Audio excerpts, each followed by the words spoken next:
Baik, jika teman-teman ingin memperdalam Linux, maka teman-teman harus bisa menguasai perintah dasar Linux. Kenapa sih kita harus menguasai perintah-perintah dasar Linux ini? Karena seperti yang saya sebutkan pada video sebelumnya, perintah Linux ini akan lebih banyak fitur yang bisa diakses ketimbang pakai GUI. Nah, dan Linux memang pada dasarnya ketika pertama kali dibuat itu tidak menggunakan GUI, tapi menggunakan terminal saja. Nggak ada tuh kayak ngeklik seperti ini, yang semuanya tuh hanya ada seperti ini, terminal-terminal seperti ini ya, bla bla bla bla bla. Inilah nanti intinya kita mempelajari perintah Linux, karena di sini juga nanti kita bisa melakukan kendali penuh. Sebelumnya kan teman-teman melihat ada masalah nih, dimana kita tidak bisa membuat directory dan file pada file system tadi, karena hanya user dengan akses root yang bisa mengaksesnya. Untuk memulai belajar perintah dasar Linux, silakan teman-teman membuka terminal emulator atau dengan menekan shortcut Ctrl Alt T. Di sini akan muncul username dan nama hostnya seperti itu. Saya zoom aja biar makin besar.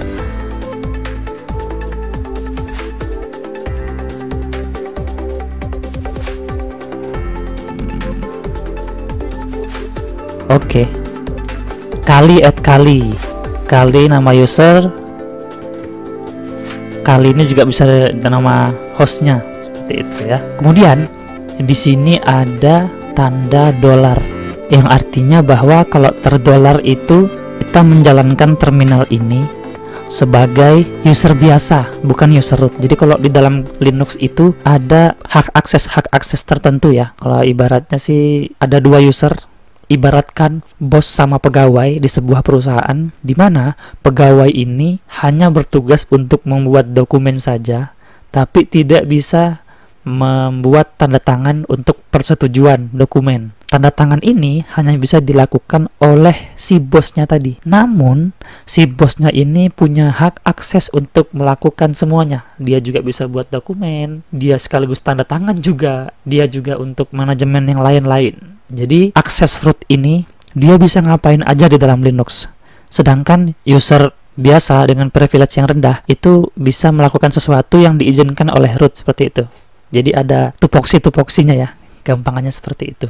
Adapun yang teman-teman lihat di sini adalah terminal emulator, di mana biasa disebut dengan shell. Shell itu adalah interface yang digunakan oleh user untuk berinteraksi dengan sistem operasi. Pada dasarnya, komputer kita dalam bahasa mesin kan itu hanya mengerti angka 0 dan 1 kan. 01, 01, 01, 001, 010, seperti itu kan. Nah, dengan adanya sistem operasi tersebut menjadi jembatan bagi user untuk berinteraksi dengan bahasa mesin itu. Jadi bisa dibilang bahwa shell ini adalah jembatannya untuk kita bisa berinteraksi dengan sistem operasi, dan sistem operasi itu bisa berinteraksi dengan bahasa mesin. Oke, sampai sini semoga teman-teman paham ya. Cara satu-satunya untuk bisa berinteraksi dengan Linux adalah dengan menggunakan shell ini. Saat teman-teman sudah bisa menguasai dasar-dasar perintah Linux ini, maka teman-teman itu akan mudah menggunakan semua jenis Linux, karena hampir semua distro Linux itu menggunakan perintah-perintah yang sama. Oke, sampai di situ aja. Kita lanjut ke perintah